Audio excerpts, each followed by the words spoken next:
ওম শান্তি। আজকে ২রা জুন ২০২৬ বাবার অমূল্য মহাবাক্য আমরা শুনব।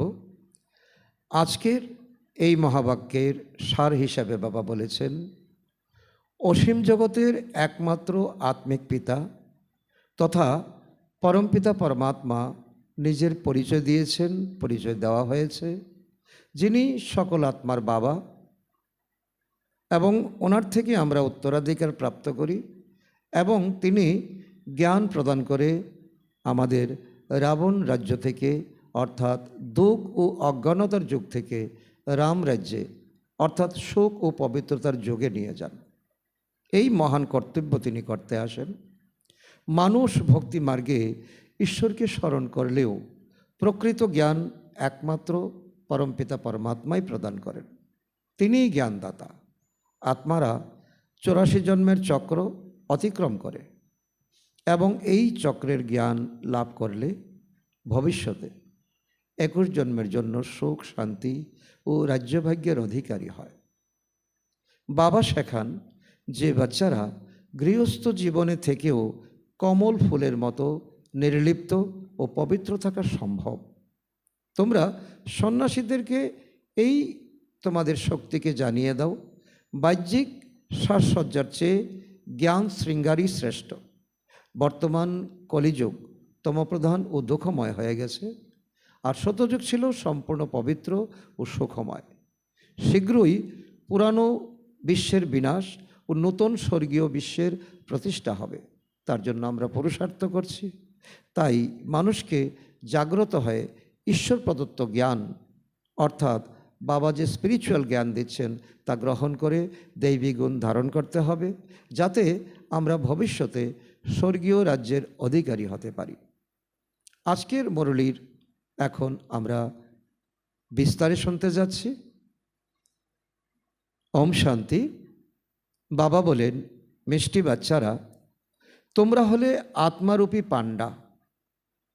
তোমাদের গৃহস্থ জীবনের দেখাশোনা করে কমল পুষ্পসম হয়ে স্মরণের যাত্রা করতে এবং করাতে হবে। অত্যন্ত বাবা সূক্ষ্ম থেকে সূক্ষ্ম শিক্ষা এবং গভীরতা আমাদেরকে দিচ্ছেন।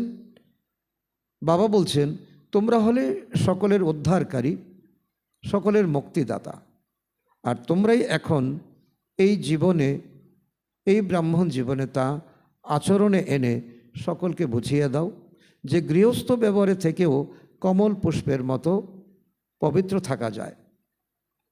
আর তোমরা এখন এই স্মরণের যাত্রা করবে এবং অন্যকে করাবে।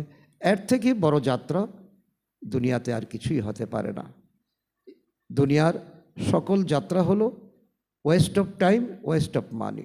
সময় ব্যয় হচ্ছে, অর্থ ব্যয় হচ্ছে। আর এখানে বাবা আমাদেরকে এমন যাত্রা শেখাচ্ছেন, আমাদের এই জীবনের প্রতি মুহূর্ত, আমাদের প্রতি মুহূর্ত, প্রতি সেকেন্ড আমাদের সফল হচ্ছে। আজকের মুরলী থেকে প্রশ্ন, বাবা বাচ্চাদের কোন ধরনের শৃঙ্গার করান, কোন শৃঙ্গারের জন্য তিনি বারণ করেন? উত্তর, বাবা বলেন, মিষ্টি বাচ্চারা, আমি তোমাদের আধ্যাত্মিক শৃঙ্গার করাতে এসেছি। তোমরা কখনোই শারীরিক শৃঙ্গার করো না। তোমরা হলে বৈরাগী। তোমাদের ফ্যাশন করার শখ থাকা উচিত নয়। দুনিয়া খুব খারাপ, তাই শরীরের সামান্য ফ্যাশনও করো না। বাবা বিশেষ করে এই যজ্ঞের কন্যাদের প্রতি বাবা বলছেন যে কন্যারা যে বর্তমান সময়ে যে আর্টিফিশিয়াল শৃঙ্গার করে, আর এতে কি হয়, দুনিয়ার রাবণ গোষ্ঠী তাদের প্রতি আকৃষ্ট হয়। তো বাবা বলছে সত্যযুগে থাকবে ন্যাচারাল বিউটি, আর এখন তোমরা ন্যাচারাল হয়ে থাকো, যাতে রাবণের কোনো রকম দৃষ্টিপাত তোমাদের উপর না পড়ে। তোমরা মুক্ত থাকবে, তোমরা সেফ থাকবে। আর যদি সামান্যতম তোমরা শৃঙ্গার করো, তাহলে তোমাদের এই যে বাবা বেহদের বৈরাগী টাইটেল দিয়েছে, এই বৈরাগী টাইটেল এখন তোমরা পেতে পারো না। আর এতেই বাবা বলছেন যে সময় খুব খারাপ, আর এখন দুনিয়া খুব খারাপ, রাবণের রাজ্য চলছে। যে কোনো সময় যে কোনো সময় বিপদ ঘটে যেতে পারে। আজকের গীত অবশেষে সেই দিন এলো আজ। ওম শান্তি। অসীম জগতের পিতা বসে অসীম জগতের বাচ্চাদেরকে বোঝান। কেন বোঝান? কারণ মায়ার আবদ আমাদের অবুঝ বানিয়ে দিয়েছে। অসীম জগৎ অর্থাৎ জাগতিক কিছুই নয়। অসীম জগৎ অর্থাৎ আমরা সত্যযুগে যেতে চলেছি, বিশ্ব ব্রহ্মাণ্ড আমাদের হতে চলেছে, ব্রহ্মাণ্ডেরও মালিক এবং বিশ্বেরও মালিক আমরা হব। তাই এখন বর্তমান সময়ে যা আমাদের চোখের সামনে আছে, এই সময় যা আমরা দৃষ্টিগোচর করছি, সবই মিথ্যা, কিছুই থাকবে না, সব কিছু মাটির সঙ্গে মিশে যাবে। এখানে কত বাচ্চা, এত অগণিত বাচ্চার একই বাবা, যাকে রচয়িতা বলা হয়। বাবাই আমাদের স্বর্গের উত্তরাধিকার প্রদান করেন। ওরা হলো জাগতিক বাবা, আর ইনি হলেন অসীম জগতের আত্মাদের পিতা। এখন আত্মাকে ব্যাঠিক থেকে ঠিক করছেন। আত্মা সঠিক হলেই সত্যযুগে আমাদের কাঞ্চনকায়া শরীর প্রাপ্ত হবে এবং তার সাথে সাথে এই জগতের যত ধন দৌলত বিষয় সম্পত্তি আমরা প্রাপ্ত করব। ওরা হলো জাগতিক শরীরের বাবা, আর ইনি হলেন অসীম জগতের আত্মাদের একমাত্র বাবা, যাকে ভক্তিমার্গে সব আত্মারা স্মরণ করে। বাচ্চারা, তোমরা জানো যে যেমন ভক্তি মার্গ আছে, তেমনি সাথে সাথে রাবণ রাজ্যও আছে। এখন মানুষ ডাকতে থাকে, আমাদের রাবণ রাজ্য থেকে রাম রাজ্যে নিয়ে চলো, রাবণ রাজ্য থেকে রাম রাজ্যে নিয়ে চলো। বাবা বুঝান যে দেখো, দেবী দেবতা যারা ভারতের মালিক ছিলেন, এখন তারা আর নেই। তারা তারা কে ছিলেন এখন এও তোমরা জানো। তোমরা এখন জানো যে এখন তোমরা যারা পড়াশোনা করছো, যে ঈশ্বরীয় নিয়ম পালন করছো, শ্রীমতে চলছো, তোমরাই আগামী দিনে সত্যযুগের মালিক হবে। তো আমাদের জন্য অনেক বড় এক অ্যানাউন্সমেন্ট। বাবা বলছে এখন এটাও তোমরা জানো যে তুমি আত্মা, এখন আত্মা বাবার থেকে এখন উত্তরাধিকার নিচ্ছ, আর সত্যযুগে এই উত্তরাধিকার তোমাদের একেবারে প্রালব্ধ হয়ে যাবে। আমরাই সূর্যবংশী চন্দ্রবংশী ঘরানার মালিক ছিলাম, এখন আর তা নেই। তারা কে ছিলেন এও তোমরা এখন জানো, যে আমরাই পূজ্য, আমরাই পূজারী। এখন আমরা আবার বাবার থেকে শিক্ষা গ্রহণ করছি, আবারও আমরা পূজ্যতে যেতে চলেছি। আমরাই সেই আমরাই সূর্যবংশী চন্দ্রবংশী ঘরানার ছিলাম, এখন আর তা নেই। তা কে ছিলেন এও তোমরা এখন জানো, আমরাই সত্যযোগী সূর্যবংশীর ঘরানার ছিলাম। তো অনেক বড় আমাদের তো এখন ঈশ্বরীয় নেশা, আত্মিক শিহরণ জেগে যাওয়ার কথা বাবা বলছেন। এখন এই জ্ঞান ডান্স এখন তোমাদের জন্য, কারণ যত বিশ্বের যত কিছু গুহ্য রাজ আছে, এখন পিতা পরমাত্মা তোমাদের সামনে খুলে ধরছেন। তোমরা এখন জানি জাননহার হয়ে যাচ্ছ, মাস্টার জানি জাননহার। রাজা রানী তো ছিল, তাই তোমরাও ছিলে রাজা রানীর বংশধর। বাচ্চারা, তোমাদের এখন সেই স্মৃতি ফিরে এসেছে না? আমরাই ছিলাম সত্যযুগের বংশধর, এখন আমরা পিতা পরমাত্মার কোলে এসেছি। বাবা এসেছেন আমাদের মতো বাচ্চাদের কি দিতে? রাজ্য ভাগ্যের উত্তরাধিকার দান করতে। যখন আমরা একেবারে করিতুল্য হয়ে গেছিলাম, তো কপর্দক শূন্য হয়ে গেছিলাম, তখন বাবা এসেছে আমাদের এই সময়ের তন মন ধন। বাবা বলছেন সফল করো, এ অবিনাশী অশ্বমেধ রুদ্র গীতা জ্ঞান যজ্ঞতে সফল করো, তাহলে বিশ্বের মালিক হতে পারবে। আমি তোমাদের মালিক বানাতে এসেছি। বাবা এও বলেন এখন সবাই ভক্তি মার্গে আছে। ভক্তি মার্গে কি বলা হয়? রাবণ রাজ্য বলা হয়। কারণ এই সময় ভক্তি মার্গের সামগ্রী তো যতই তোমরা এখন খরচ করছো, যতই তোমরা এখন সময় ব্যয় করছো, তোমরা নিচের দিকে যাচ্ছ। তাই বাবা বলছেন এটা রাবণ রাজ্য।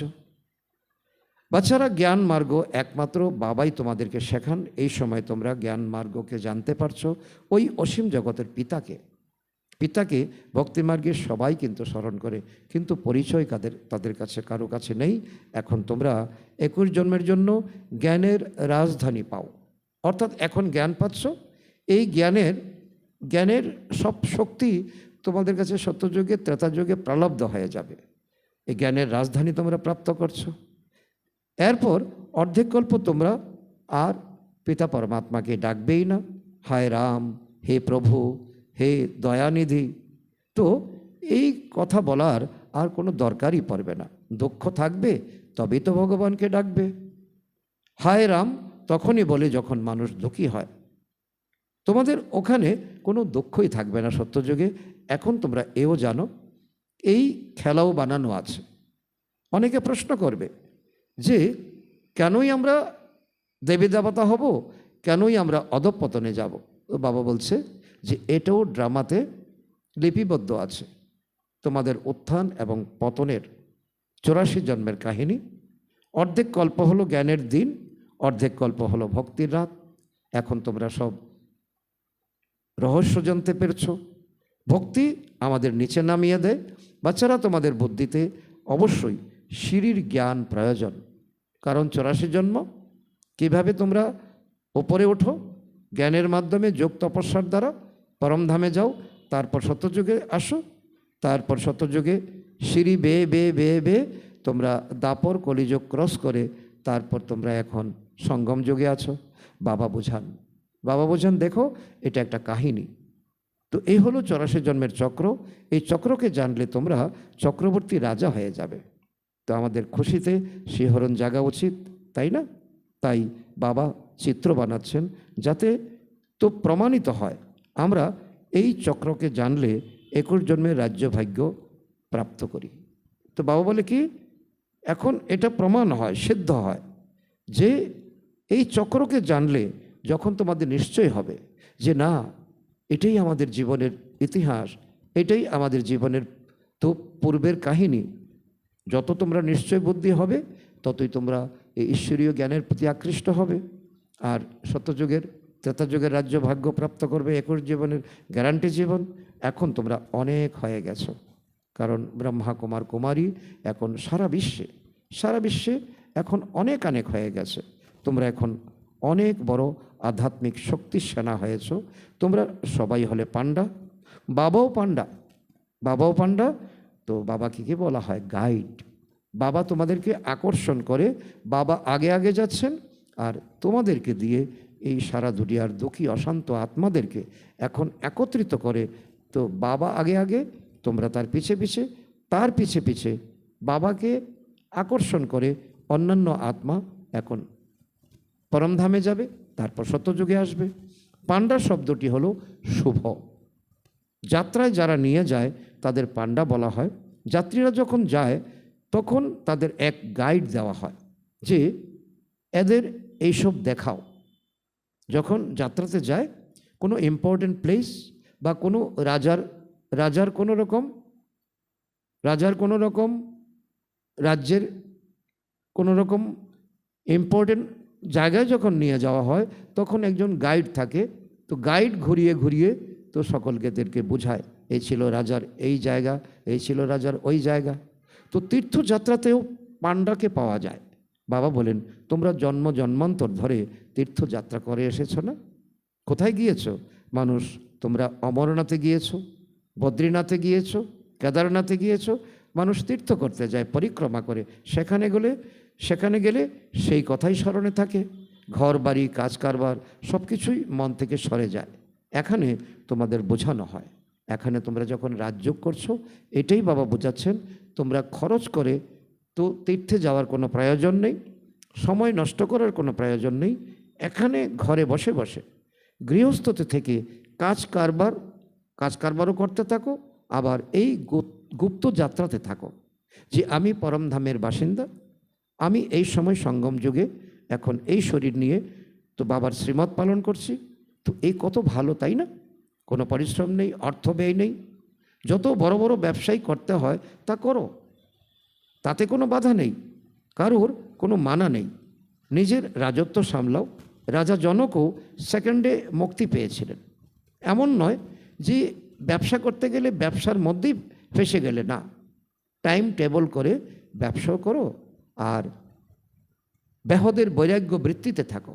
যেমন রাজা জনক 1 সেকেন্ডে জীবন মুক্তি প্রাপ্ত করেছিলেন। তোমাদের কোনো বাইরের যাত্রা ইত্যাদির দিকে ধাক্কা খাওয়ার কোনো প্রয়োজন নেই। নিজের ঘর বাড়িও সম্পূর্ণ দেখাশোনা করার প্রয়োজন। যারা খুব সচেতন ভালো বাচ্চা তারা বুঝতে পারে যে আমাদের ঘর গৃহস্থিতে থেকেই কমল পুষ্প সমান আমাদের থাকতে হবে। গৃহস্থ জীবনের প্রতি বিরক্ত হওয়া উচিত নয়। গৃহস্থ জীবনের প্রতি বিরক্ত কারা হয়? সন্ন্যাসীরা। তাদের মার্গ কি? নিবৃত মার্গ। আর আমাদের মার্গ হলো প্রবৃত্ত মার্গ। কুমার কুমারীরা যেন সন্ন্যাসী, তাদের মধ্যে কোনো বিকার নেই, তারা 5 বিকার থেকে দূরে থাকে। বাবা বলছেন এটাই ইম্পর্টেন্ট। ঘরে থাকো, 5 বিকার যাতে না থাকে। তো তোমাদের মতো সন্ন্যাসী আর কে হতে পারে? তোমরা বাচ্চারা এখন জানো আমাদের শৃঙ্গার অন্য প্রকারের, ওদের আবার অন্য। ওদের হলো তমপ্রধান শৃঙ্গার, তোমাদের হলো শতপ্রধান শৃঙ্গার। যাতে তোমাদের শতপ্রধান সূর্যবংশী রাজ পরিবারে যেতে হবে। কারণ এখন তোমাদের হলো না উপরের না নিচের, তো মাঝখানের তোমাদের খাওয়া দাওয়া করা, মাঝখানের লাইফস্টাইলে তোমাদের চলা, বস্ত্র ইত্যাদি পরিধান করা, না উগ্র না একেবারে নিচা। তো বাবা বলছে তবেই তোমরা সত্যযুগের রাজ পরিবারে যেতে পারবে। এখন যদি তোমরা বৈরাগ্য বৃত্তিতে থাকো, এখন যদি উগ্র সাজসজ্জা থাকো, তাহলে রাবণের কুদৃষ্টি তোমাদের উপর পড়বে। বাচ্চারা বাবা তোমাদের বোঝান, সামান্য তমপ্রধান শারীরিক শৃঙ্গারও তোমরা করবে না। ভালো বেশভূষা, ভালো স্বর্ণ অলঙ্কার যদি তোমরা পড়ো, তাহলে চোরে চুরি করে নিয়ে যাবে এবং চোরের নজর, অসাধু ব্যক্তির নজর তোমাদের উপর পড়বে। দুনিয়া খুবই খারাপ, চতুর্দিকে শুধু রাহাজানি, চতুর্দিকে শুধু তো বিভিন্ন প্রকারের ঘটনা ঘটে যাচ্ছে। গৃহস্থ জীবনে থেকে ফ্যাশনেবল হবে না, ফ্যাশন আকর্ষণ করে অধঃপতনে নিয়ে যায়। এই সময় বাহ্যিক সৌন্দর্য ভালো নয়। কালো হলেও সে ভালো, কালো হলেও সে ভালো, তো কেউ অন্তত ফাঁদে ফেলবে না। তো সেজন্য বাবা বলছে তোমাদের আত্মিক নেশা থাকা চাই।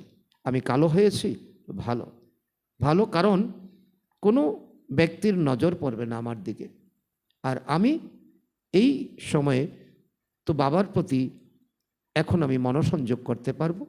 দুনিয়ার প্রতি থেকে আমার বৈরাগ্য বৃত্তি আসবে। মানুষ তো বাহ্যিক সৌন্দর্যের পেছনে ঘুরতে থাকে।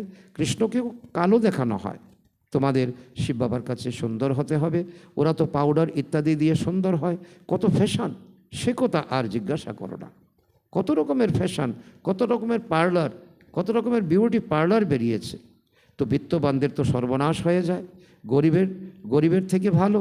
গ্রামে গিয়ে গরিবদের কল্যাণ করতে হবে, কিন্তু এই কথা বলার জন্য বড় মানুষের প্রয়োজন।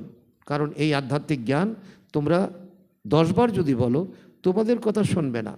যদি বড় মাপের কেউ যদি বলে, তাদের একবারের কথাই তারা শুনবে। এখন তো সকলেই গরিব, তাই না? কেউ বিত্তবান আছে কি? তোমরা দেখো কেমন সাধারণভাবে বসে আছো। মুম্বাইতে দেখো কত ফ্যাশন লেগে আছে। বাবার সাথে দেখা করতে এলে বলি, তোমরা এই দেহের শৃঙ্গার করছো, এখন এসো তোমাদের জ্ঞান শৃঙ্গার করাই। তো যাতে তোমরা 21 জন্মের জন্য স্বর্গের পরী হয়ে যেতে পারবে। তো সাকার বাবা থাকাকালীন তো অনেক জিজ্ঞাসা আসতো। তো বাবা তো শিব বাবা তো ব্রহ্মা বাবার মুখ দিয়ে বলাতেন যে এখন এই শারীরিক সৌন্দর্যের কোনো দরকার নেই, শারীরিক সাজসজ্জার কোনো দরকার নেই, তোমরা এখন সাধারণভাবে থাকো, তাহলে স্বর্গের পরী হয়ে যাবে, সদা সুখী হয়ে যাবে। তখন কখনোই কাঁদবে না, না দুঃখ হবে তোমাদের স্বর্গ দুনিয়াতে। এখন তোমরা এই শরীরের শৃঙ্গার ত্যাগ করো। শরীরকে সাজানো কোনো ভালো জিনিস নয়। তোমাদের আমি জ্ঞান রত্নের দ্বারা এমন 1 নম্বর শৃঙ্গার করাবো, সে কথা আর জিজ্ঞাসা করো না। বাবা বলছে এই জ্ঞান রত্নের দ্বারা তোমাদের আত্মা হয়ে যাবে জলজল। আমার কথা যদি শুনে চলো, তাহলে তোমাদের পাটরানি বানিয়ে দেব। কত বড় অ্যানাউন্সমেন্ট বাবা দিচ্ছেন, এ তো ভালো, তাই না? স্বর্গের পাটরানি হওয়া। আমি তোমাদের মতো সব ভারতবাসীদের এই আসুরি দুনিয়া অর্থাৎ নরক থেকে দূর করে স্বর্গের বাদশাহী বানাই। বাচ্চারা তোমরা বুঝতে পারো যে আজ আমরা সাদা বা পবিত্র পোশাকে আছি, এর পরের জন্মে স্বর্গে সোনার চামচে দুধ পান করব। এখন আমরা সাধারণ, সত্যযুগে আমরা সোনার থালায় আমরা খাবার খাবো, সোনার বাটিতে দুধ পান করব, শিশুদের দুধ খাওয়ানো হবে। এই দুনিয়া তো ছিছি দুনিয়া, তো স্বর্গ তো স্বর্গই, সে কথা আর জিজ্ঞাসা করো না। কারণ স্বর্গের প্রতিটি বিষয় তো বর্ণনের ঊর্ধ্বে। কী যে হবে তোমরা এখন তা ব্যাখ্যা করে বোঝাতে পারবে না। তোমরা এখানে দরিদ্র, ভারত এখন দরিদ্র, দরিদ্র থেকে রাজকুমার, এর গায়ন আছে না, বেগার টু প্রিন্স। তোমরা এই ভারতেই আবার জন্মগ্রহণ করবে, বাবাই আমাদের ভারতের মালিক করেছিল। তো এই হলো রাত দিনের তফাৎ। মহান গরিব, যাদের খাবার জন্য কিছুই থাকে না, তাদের দান করা হয়। ভারতই হলো মহান গরিব। বেচারা এও জানে না যে এই সময় সব তমপ্রধান, দিনে দিনে সিঁড়ি নিচে নামতেই থাকে। এখন কেউই সিঁড়ি দিয়ে ওপরে উঠতে পারে না। 16 কলা থেকে 14 কলা, তারপর 12 কলা, তারপর নিচে নামতে থাকে। এখন তো একেবারে 0 কলা হয়ে গেছে।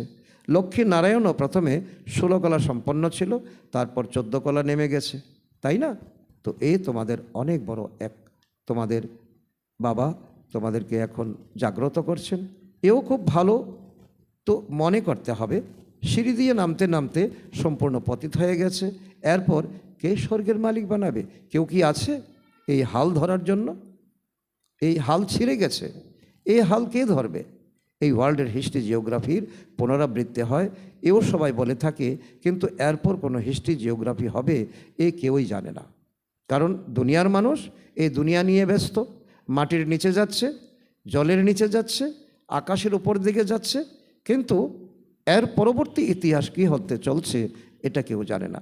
শাস্ত্রে তো লিখে দিয়েছে এই সত্যযুগের আয়ু 1,00,000 কোটি বৎসর, আর তাতে কোনো অঙ্ক মিলবে? কোনো মিলবে না। জিজ্ঞাসা করো সত্যযুগ কবে আসবে, বলবে এখনও 40,000 বৎসর বাকি আছে। কারণ এখন সত্যযুগের বাচ্চা হামাগুড়ি দিচ্ছে। তোমরা সিদ্ধ করে বলো, প্রমাণ করে বলো যে কল্পের আয়ুই 5,000 বৎসর। সত্য, ত্রেতা, দ্রাপর, কলি, সুন্দর অঙ্কের সুন্দর ফর্মুলা তোমাদের কাছে আছে। ওরা তো কেবল সত্যযুগকেই 1,00,000 বৎসর দিয়ে দিয়েছে। এ তো ঘোর অন্ধকার, তাই না? তাহলে মানুষ কি করে মানবে ভগবান এসেছেন? তারা মনে করে যখন এই কলিযুগের অন্ত হবে তখন ভগবান আসবেন। তো কিভাবে মায়া রাবণ মানুষদেরকে তো ফাঁসিয়ে দিয়েছে।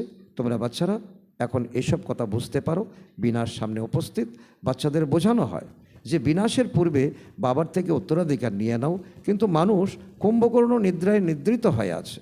তাহলে বেচারারা হায় হায় করে মরবে, তোমাদের জয় জয়কার হয়ে যাবে।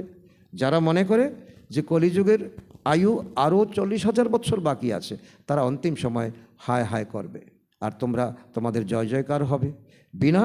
বিনাশে হায় হায়ই হয়। কারণ একদিকে লক্ষ্যক্ষয় হবে, একদিকে বোম পড়বে, একদিকে জলোচ্ছ্বাস হবে, একদিকে অগ্নিকাণ্ড হবে, একদিকে ভূমিকম্প হবে। বিপরীত বুদ্ধির যারা, তারা হায় হায় করবে, কারণ সময় মতো তারা জ্ঞান তো শোনেনি। তোমরা এখন হলে তো সত্যের সন্তান, সত্য পিতা, সত্য সন্তান। নরকের বিনাশ হওয়া ব্যতীত কিভাবে স্বর্গের স্থাপনা হবে? তোমরাই বলো। তোমরা বলবে যে এ হলো মহাভারতের লড়াই, এর থেকেই স্বর্গের দ্বার খোলে। মানুষ তো কিছুই জানে না। তোমাদের বুদ্ধিতে আছে যে এখন আমরা দৈবী স্বরাজ্যের মাখন পাচ্ছি, দৈবী স্বরাজ্যের। কারণ দুনিয়া এখন মারামারি, কাটাকাটি তা নিয়ে ব্যস্ত। এখন তোমরা তো দৈবী স্বরাজ্যের মাখন তোমরা খাচ্ছ। ওরা লড়াই করবে আর মাঝখান দিয়ে তোমরা এখন অমৃত পান করবে। ওরা নিজেদের মধ্যে লড়াই করতে থাকবে, ওরাও মানুষ আর তোমরাও মানুষ, কিন্তু ওরা হলো আসরি সম্প্রদায় আর তোমরা হলে দৈবী সম্প্রদায়। বাবা প্রত্যেকটা কথাতে যুক্তি দিয়ে বোঝাচ্ছেন আমরা কে আর ওরা কে। তো বাবা বাচ্চাদের সামনে বসিয়ে বুঝিয়ে বলেন, কেন মায়া রাবণ আমাদেরকে অবুঝ বানিয়ে দিয়েছে। বাচ্চারা তোমাদের অত্যন্ত অন্তরে খুশি থাকা উচিত। তোমরা অনেকবার এমন রাজধানী পেয়েছো, এখন তোমরা যেমন নিচ্ছ। ওরা নিজেদের মধ্যে তো 2 বিড়াল লড়াই করে, তোমরা সম্পূর্ণ বিশ্বের বাদশাহী রূপী মাখন পেয়ে যাও। ওরা তো লড়াইয়ে ব্যস্ত, মাঝখান দিয়ে মাখন তোমাদের জন্য। তোমরা এখানে আসোই বিশ্বের মালিক হতে। তোমরা বাচ্চারা জানো যে আমরা বাবার সঙ্গে যুক্ত হয়ে কর্মাতীত অবস্থাকে আমরা প্রাপ্ত করব। ওরা নিজেদের মধ্যে লড়াইয়ে ব্যস্ত থাকবে আর আমরা বিশ্বের বাদশাহী পেয়ে যাব। এটাই হলো আমাদের জন্য তো বাবার উপহার, জ্ঞানরূপী উপহার। এ তো সাধারণ কথা। ওরা বাহুবলীরা বিশ্বের বাদশাহী পেতে পারবে না। তোমরা যোগবলের দ্বারা বিশ্বের মালিক হবে। তোমাদের হলো অহিংসা পরম দেবী দেবতা ধর্ম।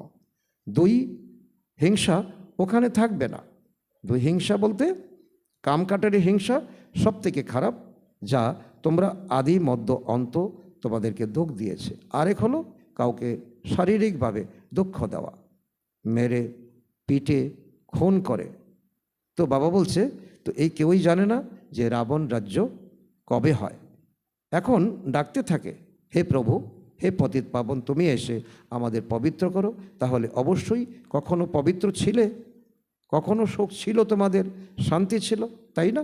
তো তাহলে কেন ডাকছো? যখন বাচ্চা দুঃখ পেলে মা মা করে চিৎকার করে, তার অর্থ বাচ্চা কোনো সময় মার কাছে গিয়ে সুখ পেয়েছিল। এখনও তার বুদ্ধিতে এটাই কাজ করছে যে এখন যখন আমি দুঃখ পেয়েছি, এখনও মার কুলি আমার সবথেকে বড় আশ্রয়, তাই না? ভারতবাসী বাচ্চারাই ডাকে, আমাদের দুঃখ থেকে উদ্ধার করো, শান্তিধামে নিয়ে যাও, দুঃখ হরণ করো, আমাদের সুখ দান করো। কৃষ্ণকেও হরি বলা হয়। বাবা আমাদের হরির দ্বারে নিয়ে যান। আর দুনিয়াতে হরির দ্বার বানিয়ে দিয়েছে পার্টিকুলার একটাকে। আর এখন বাবা বলছে হরির দ্বার হলো বাবার প্রত্যেকটা ইনস্টিটিউশন। প্রজাপিতা ব্রহ্মাকুমারী ঈশ্বরীয় বিশ্ববিদ্যালয়ের প্রত্যেকটা পাঠশালা অথবা সেন্টার হলো হরির দ্বার। হরির দ্বার হলো কৃষ্ণপুরী, এ হলো কংসপুরী। তো এই কংসপুরী আমার পছন্দ নয়। তোমাদের প্রতিজ্ঞা করতে হবে, তোমাদের কংসপুরী থেকে মনকে উঠিয়ে নিতে হবে। মায়া তার খেলা দেখায়। এ তো তোমরাই জানো যে মায়ার রাজ্য দাপর যুগ থেকে শুরু হয়, কলিযুগের অন্তিম পর্যন্ত চলতে থাকে। দেবতারা যারা পবিত্র ছিল তারা পতিত হতে শুরু করে। তোমরাই দেখতে পাচ্ছ তার নিদর্শন জগন্নাথপুরীতে আছে। দুনিয়াতে অনেক বেশি দুর্গন্ধ হয়ে গেছে। তো এখন আমরা এইসব বিষয় থেকে দূর হয়ে পরিস্থানে চলে যাই। দুনিয়াতে কি করেছে ভক্তরা? রাবণ মন্দিরকে পর্যন্ত কলুষিত করেছে, মন্দিরের গায়ে চিত্র দেবতাদের, কিন্তু তাদের নোংরা শৃঙ্গারে তাদেরকে দেখানো হয়েছে। তো এতে অনেক বেশি সাহস আর মহাবীর ভাব চাই। তোমরা এখন ব্রাহ্মণ জন্ম নিয়ে দুনিয়াকে চ্যালেঞ্জ করতে হবে। বাবার হয়ে পতিত হওয়াই যাবে না। ওরা মনে করে স্ত্রী পুরুষ একত্র থাকবে আর আগুন লাগবে না, এই হতেই পারে না। আর তোমরা কি বলবে? তোমরা বলবে গৃহস্থ ব্যবহারে থেকে কমল পুষ্প সমান থাকা অবশ্যই সম্ভব। তাই হাঙ্গামা করে তারা। এখানে স্ত্রী পুরুষকে ভাই বোন বানানো হয়, এটাও তোমাদেরকে অপবাদ দেওয়া হয়। তো এ তো কোনো লেখা নেই। তারা বলে শাস্ত্র হচ্ছে মেইন, তাদের আধার। তো জানা নেই যে এখানে কি জাদু আছে। কারণ এখানে জাদুগরি কে দেখান? পিতা পরমাত্মা। এখন করিতুল্যকে হিরে তুল্য বানান, বেগারকে প্রিন্স বানান। আরে তোমরা ব্রহ্মা কুমারীদের কাছে যাবে আর বেশ তোমাদের ওখানে বেঁধে রাখা হবে। এমন করে ওদেরকে ভুল বোঝানো হয়। এও ড্রামাতেই লিপিবদ্ধ আছে। বাবা বলে কি যে দেখো, স্বর্গ যেমন ড্রামাতে আছে, নরকও ড্রামাতে আছে। তো যার পার্ট থাকবে সে যেভাবে হোক এসে যাবে, এতে ভয় পাওয়ার কিছু নয়। শিব বাবা তো জ্ঞানের সাগর, পতিত পাবন আর সকলের সদ্গতিদাতা। তিনি কি করেন? ব্রহ্মার দ্বারা পতিত আত্মাকে পবিত্র করেন। এই শব্দ এমন বড় করে লেখো তো যাতে সকলের চোখ পড়ে। পবিত্রতার উপর কত বিঘ্ন উৎপন্ন করে। কারণ দুনিয়ার মানুষ অপবিত্র ছাড়া থাকতেই পারে না। বাবা বলেন, বাচ্চারা তোমরা কোনো দেহধারীর প্রতি মোহর তোমাদের রং লাগা উচিত নয়। কোথাও যদি মোহর রং লাগে তাহলে আটকে যাবে। দুনিয়াটা এতই তো ছন্ন ছাড়া হয়ে গেছে। এ তো মা মারা গেল হালুয়া খাও, বেবি মারা গেল হালুয়া খাও। আম্মা মরে তো হালুয়া খানা, বেবি মরে তো হালুয়া খানা। তো এর অত্যন্ত যথার্থতা আছে। বাবা বলছে এই জ্ঞান বাবা আমাদেরকে দিচ্ছেন, কারণ কেউ মারা গেল তাতে আমার চোখের জল ফেলে কোনো লাভ হবে না। সে আত্মা তার পার্ট এতটুকু পর্যন্ত করে আগের দিকে গেছে, আর এখন আমাকে এই পার্ট করতে হবে যাতে আমি আত্মা কোনো দুঃখ না পাই। বাবা সামনে বসিয়ে জিজ্ঞাসা করেন, কাল তোমাদের কেউ মারা গেলে কাঁদবে না তো? চোখে জল এলেই ফেল করে যাবে। এক শরীর ত্যাগ করে অন্য শরীর ধারণ করলে এতে কান্নার কি আছে?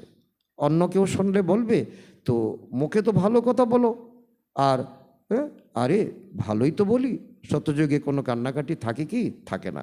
তোমাদের এই জীবন তার থেকে উঁচু, কারণ এই ব্রাহ্মণ জীবন এখন হচ্ছে তোমাদের এই শক্তি অর্জন করার সময়, শক্তি অর্জন করার জন্ম। তোমরা সকলে কান্নাকাটি থেকে সকলকে বাঁচাও, তাহলে তোমরা কিভাবে কাঁদবে? আমরা তো পতিরও পতিকে পেয়েছি যে আমাদের স্বর্গে নিয়ে যান, তাহলে আমরা কাঁদবো কী করে? তাহলে নরককে নামানোর জন্য আমরা কেন কাঁদব? নরকে নামানোর জন্য, উত্তরাধিকার নেওয়ার জন্য বাবা কত মিষ্টি মিষ্টি কথা আমাদেরকে বোঝান, শোনান। এই সময় ভারতের কত অকল্যাণ হয়ে আছে, বাবা এসেই কল্যাণ করেন। ভারতকে অবনমিত দেশ বলা হয়। সিন্ধুর মতো ফ্যাশনেবল আর কিছুই নেই।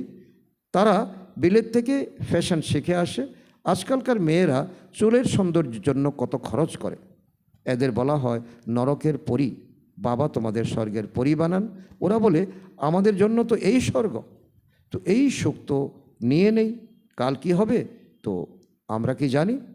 এমন অনেক চিন্তাধারার মানুষ আছে, আর এই বুঝেই তোমাদের বর্তমান এখন ব্রাহ্মণ জীবনকে চালাতে হবে।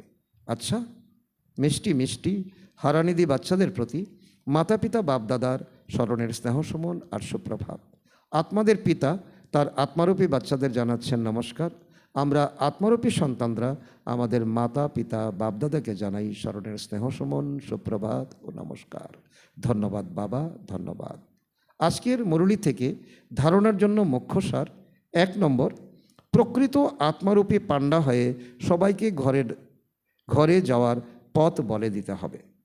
শরীর নির্বাহের কারণে কাজ কারবার করেও স্মরণের যাত্রায় থাকতে হবে। কার্য ব্যবহারে অসন্তুষ্ট হবে না। নাম্বার 2, জ্ঞান শৃঙ্গার করে নিজেকে স্বর্গের পরী বানাতে হবে। এই তমপ্রধান দুনিয়াতে দেহের শৃঙ্গার করো না। কলিযুগী ফ্যাশন ত্যাগ করতে হবে। আজকে বাপদাদার মধুর বরদান আমাদের বাচ্চাদের প্রতি: বালক আর মালিক ভাবের ব্যালেন্সের দ্বারা যুক্তিযুক্তভাবে চলতে থাকা সফলতার মূর্তি ভাব। তার অর্থ বাবা বলছেন, যতটা সম্ভব সার্ভিসের সম্বন্ধে বালক ভাব, নিজের পুরুষার্থের স্থিতিতে মালিক ভাব, সম্পর্কে আর সার্ভিসে বালক ভাব, স্মরণের যাত্রা আর মন্থন করাতে মালিক ভাব, সাথী আর সংগঠনের মধ্যে বালক ভাব আর ব্যক্তিগততে মালিক ভাব। এই ব্যালেন্সের দ্বারাই চলাই যুক্তিযুক্ত চলা। এর দ্বারা সহজেই প্রত্যেক কার্যে সফলতা প্রাপ্ত হয়, স্থিতি একরস থাকে আর সহজেই সকলেই স্নেহী হয়ে যায়। আজকের স্লোগান: ভাবা আর করা দুটো সমান হলে তখন বলা হবে শক্তিশালী আত্মা। আজকের অব্যক্ত ইশারা: সদা হাসি খুশি থাকার জন্য নিজের নেচারকে সরল বানাও, সহনশীল হও। এর অন্তর্গত বাবা বলছেন, হাসি খুশি থাকার গুণ পুরুষার্থে খুবই সহায়ক হতে পারে, কিন্তু যেরকম মুখমণ্ডল হাসি খুশি থাকে সেরকম আত্মাও সর্বদা হাসি খুশি থাকবে। এই ন্যাচারাল গুণকে আত্মাতে ধারণ করতে হবে। সদা হাসি খুশি থাকলে মায়ার কোনো আকর্ষিত করতে পারবে না, এটা হলো বাবার গ্যারান্টি। কিন্তু সদা হাসি খুশি থাকার জন্য নিজের আত্মিক স্থানে থাকো আর সহনশীল হয়ে সাক্ষীদ্রষ্টা হয়ে মায়ার খেলাকে দেখো। আচ্ছা, ওম শান্তি।